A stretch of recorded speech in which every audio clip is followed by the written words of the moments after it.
It has these really big balloons that help keep it in the air. 25 balloons. Papa says this is because the floating city is 25 square miles. I dream of working on the balloons. You never know where the floating city will be because it is at the mercy of the wind. Right now, though, it is close to our little town, closer than it has ever been.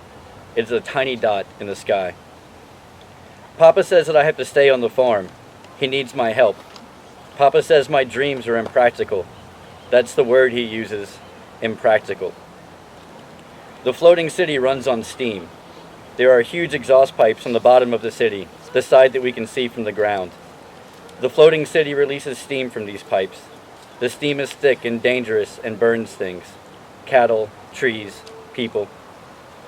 Papa says that people say that if you're lucky enough to work on the floating city, on the balloons or in the steam rooms, that after a while you can stop working and just live there. People who live there only do what they want to do. If the floating city is over where you live, everything on the ground is in darkness, because the city is so big and its shadow so large, and because it is so big that it blocks out the sun. Somebody from our town went to work on the floating city once. A long time ago, way before I was born, people say that the floating city was over our town and that Claude McGill went to work on the balloons. The floating city might stay in one place for a week or for a year. It just depends on the wind. If it stays too long, it can be very bad because of the steam and the darkness. One time, the floating city stayed in one place for 6 months and everything on the ground died. Papa says that these stories are just stories and that nobody ever goes to work on the floating city. Papa says it is time to milk the cows.